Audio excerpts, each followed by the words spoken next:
Unionist Party. There they were in Downing Street, looking happy as Larry because they've done a deal with the Conservative Party, what's called a confidence and supply deal, and for the mere bagatelle of £1 billion of taxpayers' money, Mrs May's position is now secure as Prime Minister. And more of that later in the programme. But the other really big story today, and it follows on from the European summit that I was at on Thursday and Friday of last week, is the government have today published their paper, The United Kingdom's Exit from the European Union, Safeguarding the Position of EU Citizens Living in the UK and UK nationals living in the EU. So what have they said? Well, what they've said basically is that anybody that's been living within the United Kingdom for 5 years has exactly the same rights as any British citizen. That anybody that's been living within the United Kingdom from the EU for less than 5 years, once they've been here for 5 years, will have the same rights as any UK citizen. And anybody that comes later will be allowed a grace period where they can prove themselves and equally qualify for the same rights as UK citizens. And they've done all of this, and yeah, it's technical, sure, but they've done all of this in the hope that across the European Union, the estimated 1 million, though I suspect the figure actually is rather lower, because many UK citizens living in the EU go there for 6 months in the winter or whatever it may be. But they've done this hoping that those rights will be reciprocated and that this is all part of a big nothing's agreed till it's all agreed deal with the European Union. What do I think of this deal that's been offered today? Well, I was always for, actually, us being generous, because if people have come to the country legally in the past, even if I think we've allowed too many people and we've not been selective enough, you know, they came legally, and to retrospectively change people's rights, frankly, we'd be living in a banana republic. So I've got no problem with that. I think the idea that even if, you know, a deal is difficult to come by, Brits living across the European Union will have their healthcare paid for regardless, is a very good, reassuring, sensible thing to do. I think the idea that EU criminals in this country would actually get deported and sent back is even better. So they're the good bits of the deal. It's a generous deal. It's got some sensible parts of it. The thing that worries me is there's no cut-off date. They say it could be any time from the triggering of Article 50. Well, that was on the 29th of March this year, up until we leave. And I wonder, will there ever actually be a cut-off date? Will there ever be a moment where people say, look, you can come, but there's no guarantee that you'll be allowed after 5 years to have settled status and full rights? And that is not in this deal. And whilst I can see, in terms of diplomacy, that this document may be quite good, although Donald Tusk said it was considerably below their expectations. But then again, I think what Donald Tusk wants is for us to buy everyone from the EU a house. But even so, I still think it's too generous because there is not as yet a cut-off date. So I want to ask you, do you think this deal is one that Theresa May and her government have got right? And if you think these proposals, as I perhaps do, are a little too generous, then call me on 0345 60 60 973. If you think the offers are too little too late, text me on 84850. Or perhaps you think these plans are fair and pragmatic, in which case you can tweet me on @LBC. Not forgetting to use the hashtag Farage and LBC. And of course, as ever, you can watch the show live by going to LBC's Facebook page.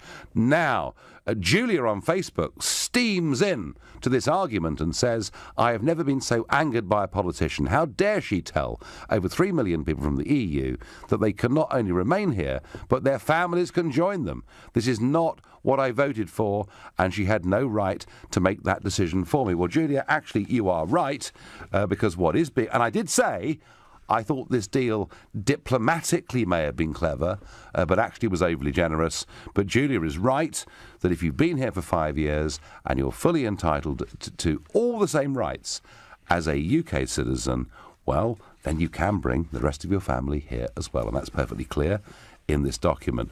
The one sticking point, Julia, is the EU say that the European Court of Justice should be able to oversee these decisions, whereas the UK government have said, no, it must be UK law, although David Davis, who was on television yesterday discussing this, said maybe there'll be a sort of separate third-party arbitration panel. I mean, the idea that UK citizens post-Brexit would live under UK law, but EU citizens living in the United Kingdom could live either under UK law or EU law, clearly would be a nonsense. So Julia, angered, not happy, thinks Theresa has given away too much already. I wonder what Joe in Maidstone thinks. Joe, good evening. Hi, Nigel. First time caller. Well, welcome. So Joe, Joe, what do you think? I mean, has she been too generous, or I mean, what do you think? I think that she has been far, far too generous myself. Just to give you a bit of an idea of my background, I am born and raised in the UK. I'm 26 years old. Yeah. And my wife is non-European. Yeah. Now, the loopholes that we have to go through, and we are in a genuine relationship, we've been together for years and years, is absolutely insane. She has to pay for the NHS, I have to give all my wage slips, and it's absolutely insane. Yet you can come from Europe and, you could be here for 5 years and boom, you now have absolutely more rights than me. Because now European citizens can bring their families here without paying an absolute bean. Joe, where is your wife from? She's from Thailand. She's from Thailand. And you are married, are you? We are married, yeah. We got married in the UK. Yeah. Well, Joe, you're absolutely right, because whether it's from Thailand or whether it's somebody, marriage or not, whether it's an engineer from India or a doctor from New Zealand, it's really quite tough to get into the United Kingdom, and certainly you won't qualify for benefits, but you can be anybody you like from Southern Europe, Eastern Europe, Northern Europe, and at the moment you can still come to the United Kingdom with absolute ease. Yeah. All you frankly have to do is just show your passport at Dover. So Joe, you think this is discriminatory against non-EU people? And British people. And British people. Go on, explain that. Absolutely. I mean, it feels like I have less rights now than a European citizen. They can access full benefits. Mm-hmm. I can't. Even if I claim sort of housing benefit now or something, that invalidates my wife's visa. That's a very good point. And now you're telling me that, an EU citizen now suddenly has all these rights. I pay national insurance, I pay tax. Yep. I should be in charge. Not these Europeans. So an EU citizen, Joe, doesn't just have more rights than a non-EU citizen, but in a relationship like yours, an EU citizen has more rights than a British citizen. Absolutely, Nigel. Joe, for a first-time caller, you have made a wonderfully powerful and concise point. Joe, I thank you very much for that call, and I invite people to call in and tell me, where's Joe got this wrong? Doesn't Joe from Maidstone actually have a right to be pretty bloomin' angry? Nigel, just what do they want? It appears they still don't understand leave means leave, and that no one should live in the UK under EU law. If they want, they could go and live in the EU, says Julia in the West Midlands. Well, Julia, I'm going to, put the other side here. David Davis, and the one thing he was very diplomatic yesterday on the television, but the one thing he was very strong on, he said the European Court of Justice would not decide. And I guess at the moment, that's the big sticking point on this particular area, namely nationals living in each other's countries. So the government have said we will not be under the ECJ. Let's hope they stick to that condition. I get on Twitter sad listening to LBC and hearing EU citizens demanding better rights than UK citizens. If you want that, move back to the EU, says Jan. Well, I'm not sure that's going to happen in a hurry. And Joe is a popular name and theme this evening because I've got another one called Joe from Lowestoft in Suffolk. Joe, good evening. Good evening, Nigel. Good evening. So... well, just recently I've become a dual national. I applied for Irish citizenship as soon as I realised that Brexit was coming about. No, I'm told, Joe, there are record numbers of people doing that. Yeah, I don't blame them. I'll always have free movement throughout Europe. I can work throughout Europe. I can live and work, visit. I don't have to go through the immigration channels when I go to Europe. It's best, but what we got to do, people like myself and other EU nationals, is hold Donald Tusk's feet to the fire to make sure he demands that we are covered by the European Court. So, Joe, tell me, did you have any genuine reason or rights or history to apply for Irish citizenship? Well, my parents are Irish. OK, fine. So I'm an Irish Catholic. I've also lived in Germany for 4 years. That time was spent in the army. So everybody's not patriotic. So that's the Coldstream Guards, No, Joe, I wasn't accusing you of that. But what I am going to accuse you of, perhaps, or ask you about, is you're going to have an Irish passport, you're going to have a British passport. Don't you, to some extent, Joe, want to have your cake and eat it? That's what you wanted when we had Brexit. No, I didn't. No, not at all, Joe. I wanted us to be an independent, self-governing nation. But aren't you sort of hedging your bets a bit here? Eat it, and it's obviously not true, Nigel. You made it out that we could have our cake and eat it. Well, I tell you what we can do. We can, in one sense, that we can be a self-governing democratic nation, and we can trade openly with the world, Joe. I stand by that, absolutely.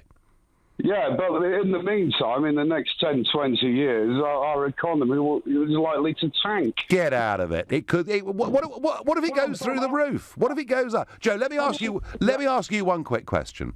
With your Irish passport, do you think that post-Brexit, the European Court of Justice, based in Luxembourg, should be able to decide the rights of EU citizens living in the UK?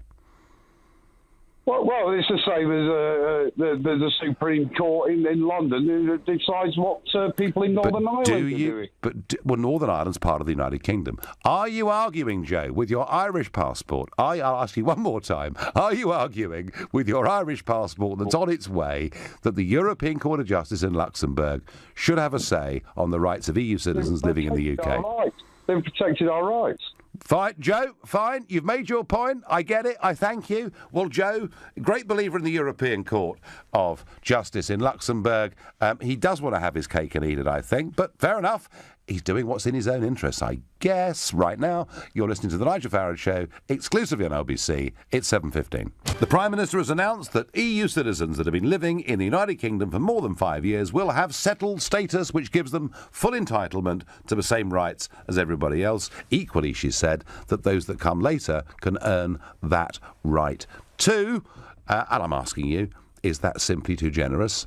Has she got this right or not? But the other big event in Westminster today, and in the sunshine in Downing Street, we saw the Democratic Unionist Party of Northern Ireland. That's the party that was founded 40 years ago by the late Reverend Ian Paisley, very much considered in those days the hardliners of Ulster Unionism, with the official Ulster Unionist Party being the big party.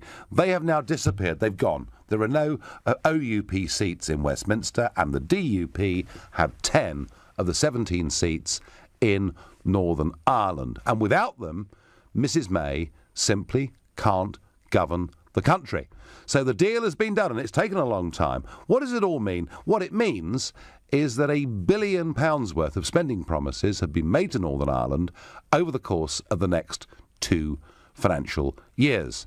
That is 100 million quid for each DUP MP. I mean, even international footballers don't get transfer fees on that level. And there'll be some, and I did tease a little bit about it earlier on Twitter, there'll be some that say, what a terrible waste of money, what's happening, why is the taxpayer paying for Mrs May's failures? Yeah, you could argue that. But there's another argument that says, actually, £1 billion to secure a solid government that still at least says it's committed to taking us through the Brexit process is actually a relatively cheap price to pay for, well, I was going to say strong and stable government, but I'm not sure I could do that and keep a straight face. But if it's £1 billion that actually keeps a government in place and we get on with the Brexit process without the career politicians doing their best to overturn the will of the people, maybe it's a cheap price to pay. At least that's my view. Now, back to this question. Has Mrs May been too generous or not? Jared in Sutton is my next caller. Jared, how do you see this deal? Good evening, Nigel. Good evening. I see the deal as extremely generous, and I can only make a comparison to a Commonwealth citizen. My wife is a Commonwealth citizen. I am a Commonwealth citizen. Yes. However, I came here in 2001 and I was 14 years old, so sort of went through the process of getting indefinite leave to remain and then the British passport. But I think it's too generous for one main reason, is that all of these services that an EU citizen will be entitled to will come just because they've been in this country for 5 years. If a Commonwealth citizen enters the country on a work permit, Yes. or a highly skilled visa, however it may be, they've got to wait 4 to 5 years before they have any sort of entitlement to anything. And I think you're just allowing, just with the 5 years, as well as with this 5 year process, you can't claim citizenship if you have a criminal record. And now everyone is going to have it. It just doesn't make sense to me. Well, I have to say, Jared, that the idea of people coming here from the Commonwealth or elsewhere becoming citizens with criminal records, I don't find very attractive anyway. No, I wasn't saying that it's only Commonwealth. Right, okay. A Commonwealth citizen with a criminal record. What I'm saying is that a Commonwealth citizen has to go through a very long process and also a very extensive process. Yeah. I think an EU citizen should go through exactly the same process. And I'm only saying that because that is what I see, you know. No, Jared, actually, I have to tell you, I agree with you. One of the arguments I made in the many years leading up to the referendum is that we discriminate, yes, that awful word, we discriminate against Commonwealth citizens and citizens from all over the world in favour of people who come from the European Union. A point that I found very difficult to get some to pick up. Jared, where are you from originally? I'm South African, Nigel. You're South African, yeah. I do remember you saying this during the Brexit period. You're saying enter the United Kingdom on a point system, yes, depending on your skill, which is something that I agree with. So yes. Australia use it and a few other countries, I'm not sure who. But I think that is the best route to follow. But with this deal that has just been made for being in the country for 5 years, yep, you are now entitled. Also, another thing is we can't bring our families into this country. I know, whereas EU citizens can now, can't they? Yeah, I just don't think we haven't looked at all parts of this scenario. No. So, Jared, to sort of sum up the unfairness, the imbalance that existed before the announcement of today's paper is still very much in place, isn't it? I believe so, definitely. Yeah, Jared, thank you very much indeed for your call. Nigel, too much too soon. Talk about giving this country away. Over generous and soft, says John on Twitter. She is being too generous. Once again, the door is open to get more and more people, and the cut-off date should have been the date Article 50 was triggered at the latest. Well, this is the point I keep making. There is no cut-off date in this at all. I think actually there needs to be at some point in time. Nigel Farage, I don't want my cake and eat it. I just want to get out and get control of our country back from the EU. Fine.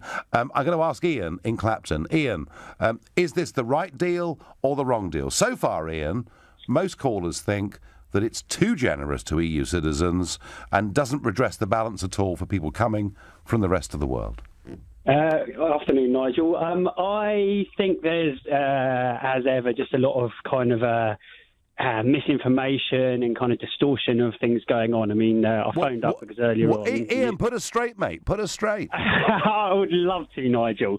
Earlier on, you had Joe from Maidstone phoning in, and Joe was outraged that his Thai bride couldn't become a citizen of the UK, and he felt that EU citizens who came over here and stayed here for 5 years and then could bring their families over were actually at an advantage over him. This doesn't make sense, because if they came over and tried to bring their own wife from Thailand over, which is what he's doing, they're not going to be able to bring her in. So it's actually dishonest of him to say they've got an advantage, and it's dishonest of you to agree with him saying it, because logically it's not the same. Well, what he was arguing, Ian, was that if he was to go on benefits, her chances of getting indefinite leave to remain would diminish quite significantly. That was the point he was making. Nigel, that wasn't the point he was making at all. The point he was making very specifically was that he had big issues with his wife, who was from Thailand, and if someone from the EU could bring over a family member from the EU, and that was the same. That is not the same. Well, why should EU citizens have that advantage over somebody from any other part of the world?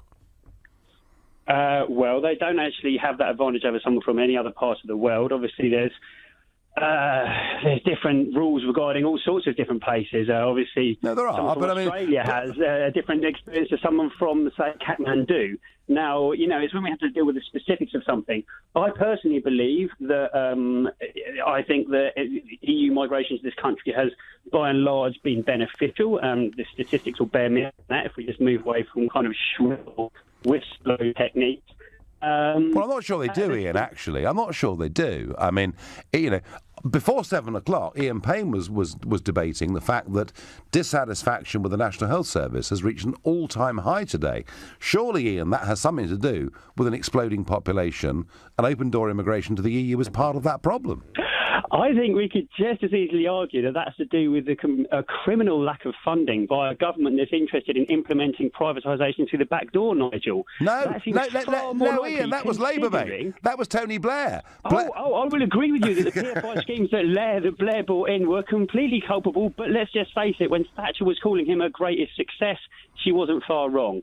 Now, fortunately, now we have a Labour Party led by someone whose policies are more in keeping with an actual left-wing agenda, who's probably not going to decimate the NHS in the same manner as a Blairite or indeed a Mayite government would do. But Ian, do you not see the link between a problem with our public services and a population that officially last year increased by 538,000? Nigel, when the public services are almost entirely staffed by EU immigrants, then I think that you're probably pointing the finger of blame in the wrong way. Because why are we not training our own people? And what if 1 million come next year or 2 million come next year? Then what will you do? What if we find a magic money tree to pay the DUP £1 billion? Who knows what will happen next year? Now, come on, we're in the world of now what ifs. Right? Let's just talk about what is actually going on. I don't want to talk about what ifs. What if Ian, let me ask you. Let me ask you, because we're running out of time. Let me ask you: do you think Mrs May's offer to EU citizens is the right, reasonable and fair one? I think that Mrs May's offer to EU citizens is completely meaningless, because whatever she said is just utterly vague. It's all designed as some sort of attempt to kind of be a fop to British citizens in Europe, a fop to EU citizens here. As you say, there's no cut-off point on it whatsoever. Yep. Personally, I think that, we haven't even got into the nitty-gritty of this deal yet. But in principle, agreed. It's all smoke and mirrors at this stage. It's dancing around. Ian, I'm going to have to leave you, mate. I'm going to have to leave you. Time has gone. Ian and Clapton, sceptical about Mrs May and many other things. You're listening to the Nigel Farage Show, exclusive in LBC. It's 7:30. Well, we're debating Theresa May's really quite generous offer to EU citizens already in the United Kingdom, unless, of course, they're crooks, and then we're going to get rid of them and empty our jails and send them back, which is the really tough bit of it. But also today, significant, I think, that Donald Trump has actually had a victory today. And I say that because ever since he was elected, ever since he was inaugurated, we've seen judges in various states around the USA. We've even seen members of his own party in Congress, obstacles being put in the way of stopping Trump getting his manifesto put into place. It's something that I know has frustrated him hugely, and those of us that have tried to support this president have also felt very frustrated by it. Well, today, the Supreme Court have ruled allowing his travel ban to be partly reinstated. Trump himself called it a victory for our national security. So what it means is there's going to be a 90-day ban on people from 6 Middle Eastern countries and a 120-day ban on refugees whilst they review whether they've got the policy absolutely right. Trump said, as president, I cannot allow people into our country who wish to do us harm. The Supreme Court ruling says, in practical terms, this means that the executive order will not be enforced against foreign nationals from those countries who have a credible claim of a bona fide relationship with a person or entity in the States, but all other foreign nationals are subject to these provisions. This will all be up again for full review in October, by which time, he may have decided actually they've got the rules right, or they haven't got the rules right. And his son, Donald Trump Jr., tweeted, by the way, it was 9-0 at the Supreme Court with no dissents, icing on the cake. And I wonder, are we going to get the usual screams and storm of protest about what Trump has done, or have a series of unfortunate attacks in much of Europe and in the United Kingdom made people think perhaps being cautious about who you bring into your country is the right thing to do? I'm not going to attempt to debate that this evening, but I suggest we will debate that over the course of the coming few days and weeks, because it is a big issue and it's a big victory for Trump. But back to Theresa May, back to her plans that if you've been here for 5 years from the European Union, you're entitled to the same rights as everybody else, and anyone else that comes within the last 5 years or even on from now until we get a cut-off will be able to qualify for full rights. I'm going to ask Monpi in Toaster. Good evening. Good evening, Nigel. It's an absolute pleasure to speak to you. You're very sweet. You're very sweet. So has she got this right, Monpi? I think the first thing you have to answer is whether it's generous or not, and yes, it is a generous offer. Mm-hmm. But I think we also need to debate is that whether it's necessary or not. And if we do want to get a good deal from the European Union, so that's outside the customs union, outside the jurisdiction of the ECJ, yep. But to have the best access to their market in terms of tariffs, I think that we need to give away a few things like that in order to get the best possible deal from our perspective. Yeah, no, listen, I understand that completely, and I did say at the start of the show that I understood why, for diplomatic reasons, it might have been worded the way that it was. But surely there has to be a cut-off date somewhere, doesn't there? Yeah, I do understand that cut-off date, but don't recent figures show that immigration to the UK from the EU since the referendum vote has decreased and not increased? Yes, but it's still but it's still massive. I mean, this is the point, isn't it? Oh, hey, wow. Listen, guys, what a victory. Net migration to the United Kingdom last year from EU and non-EU is only 250,000. It's only 10 times what it was for the 60 years after World War II. Yeah, OK, it wasn't 336,000, but it was still 250,000. So, yeah, I do understand what you're saying, that we have seen a slowing of the numbers coming, but we do still have an open door, don't we? Yeah, and I am a staunch Brexiteer. I did really want it to happen, and I'm very happy it has. Yep. But I think in the long term, after we have left the European Union, I'd be happy that we have given away those 5 years in order to get the best possible access. Yes. In terms of economics and outside the jurisdictions of the ECJ. So your view is that pragmatically, Theresa May, David Davis, the others, they've got this right because being generous like this will perhaps give us better chance of a tariff-free deal, yeah? Well, whether they got it right, we won't know until the final deal is agreed, but that's the point I was trying to make, that it's no. a good step in the direction. No, listen, you make the point beautifully. Thank you very much indeed for your call. Well, it's a reasonable point, isn't it? That you know, what is our main negotiating priority? And if indeed it is, and I'm speaking now for the government, not for me, but if it is gaining tariff-free access to the European single market, then I guess concessions have to be given, and that's the point that Monpi was making. Evening, Nigel. Mrs May has got this right on the money. Kick out the crooks and the criminals, but everyone else should stay with us and enjoy our Brexit Britain, says Tom. Tom, that's fine, but do we have a cut-off at some point? If so, when is it? We have been far too generous, says Julie. I never voted Leave for this. We are a laughingstock, and it can only happen here. Craig thinks that Mrs May has played her cards right on this element of Brexit. Most of our politicians seem more concerned about EU nationals over here than British citizens abroad. And Debbie says they've been given everything but the kitchen sink. But that's still not enough for them. Or the loony Labour lot. Or the Scottish Nutty Party. That's a bit strong, Debbie. Martin in Chingford. Is this a fair and reasonable deal? And if it's part of this bigger strategy of nothing is agreed until everything is agreed, is it a reasonable thing to have done? Absolutely not. I voted to leave, and migration was a massive issue, right up there on my list, along with sovereignty. And I feel sold out. I really do. Do you? 5 years is nowhere near long enough. Absolutely not. No. Anybody coming here, even to visit, we need to implement a very strict visa system. If a visitor comes in, then if they've got a criminal record, just like the States, you ain't coming in. Mm-hmm. You need insurance, so you're not pouncing off of our health system as well, so we can deal with that. And if you're coming here to work, brilliant, because we do need people for the agricultural industry, fruit picking, the construction industry, but they have to be sponsored by their employer.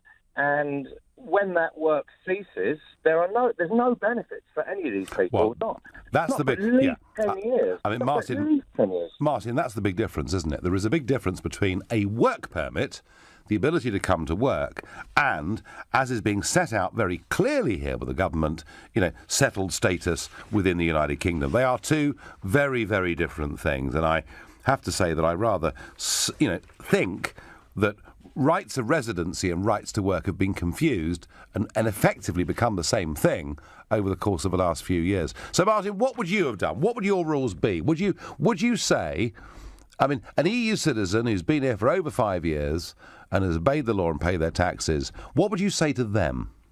I would say that 5 years isn't long enough. You need to be here longer, and you are still subject to the new visa system that we're going to be introducing. Okay, and they're going to be subject to it. Obviously, look, if you've had someone, if you have a fella or a lady that has now married a UK citizen and they've got kids, well, okay, you leave them alone, okay, and I think that's fair.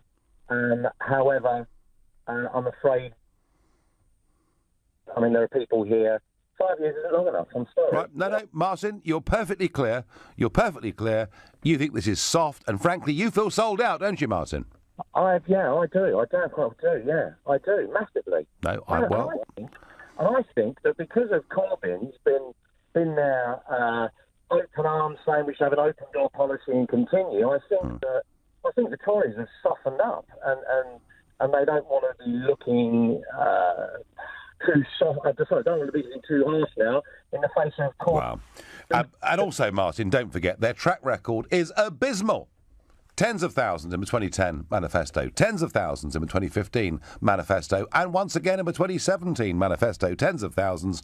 I'm not sure they mean it. Martin, thank you for your call. Martin, utterly hacked off, feeling sold down the river. I suspect he's not alone in this. Going to ask Sylvie in Uxbridge. Sylvie, good evening. Good evening, Nigel. How are you doing? Good evening. Now, you're from Romania, I understand. Yes, I am, yeah. OK, so you're probably very happy with what Mrs May has said today. Not very happy, but I'll put it this way, Nigel. Put yourself in my shoes, right? Yep. I left my country when I was 24 after I finished my uni. Yep. My country gave me an education, right? Mm-hmm. I came here, I've started working, I've been paying taxes for the last 5 years. I made a career for myself in here. I'm paying around £400 every week in national insurance and taxes, right? And all of a sudden, people like you come and say, all right, you should go, right? No, whoa down there. Whoa. When have I ever said that? Well, come on. You're not pleased with what Theresa May said. That's my point here. Well, what I'm saying is this. I'm saying two things. Firstly, we have people like you that come here, work hard and pay taxes and obey the law. Great. Equally, there are too many people that have come to the United Kingdom and paid too little tax and perhaps in some cases not obeyed the law. Not great. And I think overall, Sylvia, if I can make the point, we've allowed too many people in. What I'm arguing about Mrs May's deal, and I've argued from the start we should be generous about people like you who came here, in good faith, leaving behind your country. I get all of that. I understand that. And, you need to be a banana republic to turn your back on that. What I am arguing is there needs to be a cut-off date at some point, after which you don't have the automatic right to be able to have settled status in this country. Is that unreasonable? No, it's not unreasonable, but I don't want to jump through hoops now just to be able to stay here. No. How long have you been here? just over 5 years now. Well, you qualify. You've got nothing to moan about at all. No, hey, no, hey, not me personally, you're in a not great me position. You're in a great position. I'm in a great position. Yeah. Fair enough, Nigel, but I brought my missus here. She's been here for 2 years now, right? Yep. She's not qualified. Right. Well, actually, if you're married to her, she is. And anyway, if she's been here for 2 years, after 3 more years of being here, she will qualify for settled status too. And Sylvia, to reiterate this point, I've never argued for getting rid of any of you unless you've broken the law. But I thank you very much for your call, and I hope you feel reassured by today. You're listening to the Nigel Farage Show, exclusively on LBC. It's 7:46. Mrs May lays out her terms for what she wants to be the deal for EU citizens living in the UK and hopes for reciprocation from our friends and colleagues still in the European Union. Some of you think this is good. Some of you think it's clever. You see it as part of a big negotiation, a package that allows us to get the right trade deal as well. Others see it as fair. Others think she's given far too much away and she's way too generous. I disagree with Theresa May. They should be entitled to nothing. British people should come first who were born here. Well, that's what Katie seems to think. And another one, Chris says, the more people you let in, the more you've got to let in for all the extra services, etc. It's a never-ending dog chasing its own tail. I worked in France in a job a French person couldn't do. Paid my taxes in France, plus NI in the UK, and I didn't expect or demand anything, says Beth. Well, that's fair enough, Beth.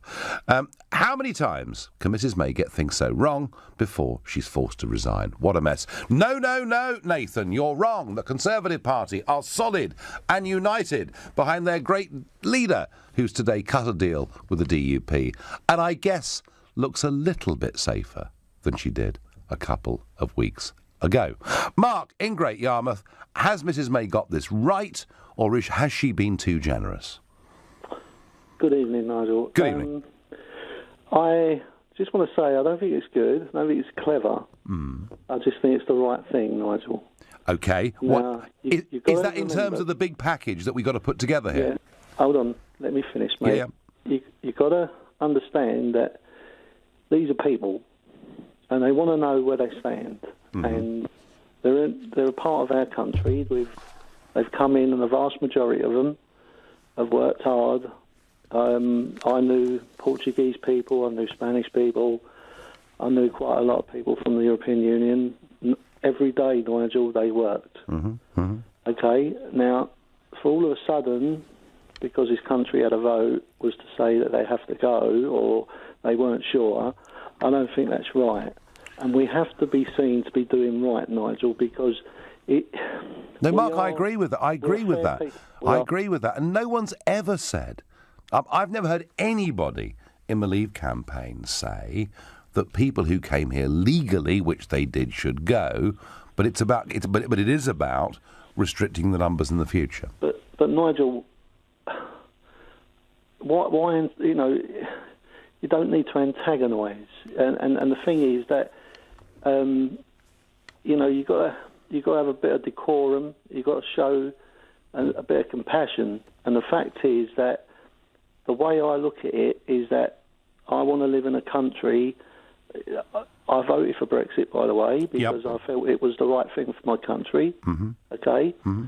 And I wanted parliamentary sovereignty. Yep.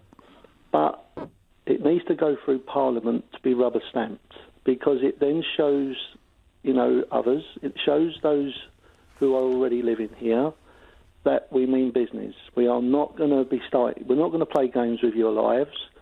And I really am upset, because I didn't vote for Brexit to upset people. I voted for Brexit because I wanted, again, to be Parliament to be sovereign.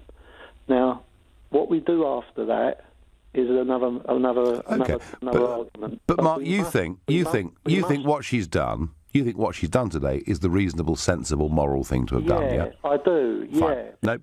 No, Mark, thank you. And you've made that point with, some passion. A Leave voter, Mark, who feels very strongly that being generous and being decent is part of what we are and who we are. A point made well. Paul, in Swiss Cottage, is this the right deal? Is it generous? Is it too generous?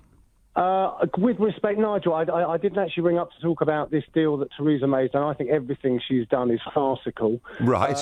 What I'd like to say is you had a Romanian guy on about 5 minutes ago. Yes. And you were saying that you were intimating that you fully respect how law-abiding sort of EU citizens come over here and work. We all know that without these European citizens coming over and work, the country's going to fall apart. I work in construction. How do we manage before, Paul? How do we manage before? I mean, I heard this argument from the soft fruit industry. Please let me finish. How do we manage? It's not. I think times were different back then. What in 2006?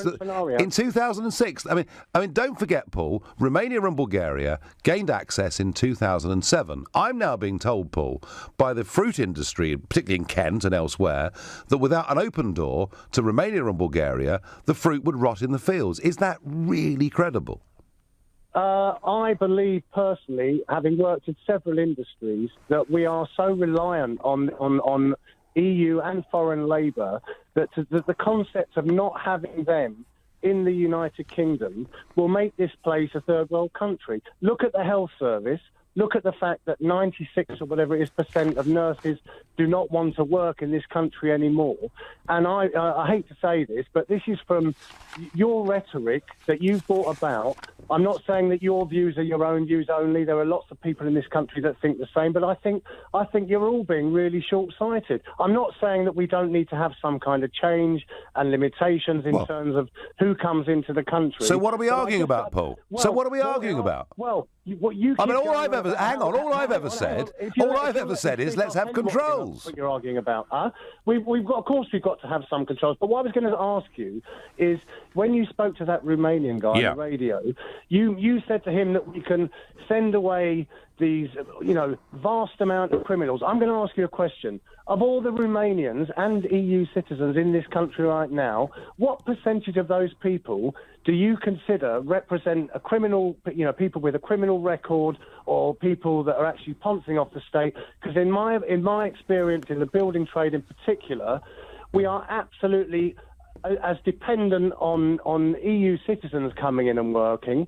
as we are on the raw materials that we use to do the job. Well, Paul, listen, there is no problem with EU citizens coming to work in this country, or citizens from India or New Zealand or America or wherever it may be, right? No problem at all. But we don't want people with criminal records, and if people come without criminal records and break the law, we don't want them here. Paul, the odd thing about this conversation is we're not a million miles apart. If we need good foreign labour from good people, let's have it. Let's do it on a work permit system. And what's not to like about that? Well, whether or not that's workable, I don't know. I mean, they're so ingrained in our society. I mean, we're all foreigners here. Even the name Farage to me indicates that you're, in fact, possibly French. Well, you may well be right. But you may well be right. And they were a huge influx at the time. But Paul, look, we're not that far apart. And I made the point to Sylvie, the Romanian who rang up, that there is no enmity towards people like him, but there is an absolute desire to get back control of our own borders. And, Paul, we have to do something about this exploding population. Otherwise, it doesn't matter how many foreign nurses we have. The health service won't be able to cope. Paul, I thank you very much indeed for that call. Well, a pretty lively debate on this issue tonight, as I thought it was going to be. And my final thought on all of this is, right from the start, I've thought that this was the one big, generous offer that Theresa May and the UK government should make. Anybody that has come to the United Kingdom legally should be, entitled to stay. And if they've paid their way for a period of 5 years, and incidentally, that was UKIP manifesto stuff in 2 general elections, then that seems reasonable to me. They should be entitled to benefits having paid their taxes and obeyed the law. So I think that's absolutely right.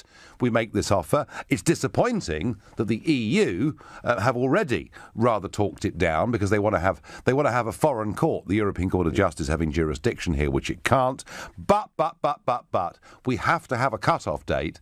Otherwise, this is simply going to go on forever. So, the principles of what she's done today are right, but again, frankly, not quite tough enough, not quite brave enough, in my view. You've been listening to the Nigel Farage Show here on LBC. I'm back tomorrow at 7. Coming up at 10, it's Ian Collins, but up next, it's Clive Bull.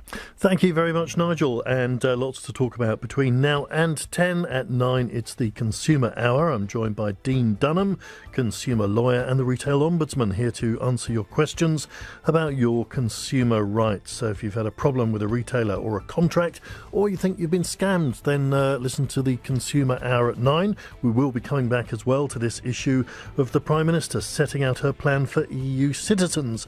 But first of all, another deal from Theresa May, that with the DUP, with an extra £1 billion going to Northern Ireland. Are you happy for your money to be spent in this way? 0345 6060 973 is the number here at LBC. On FM, online, on your mobile and on digital radio.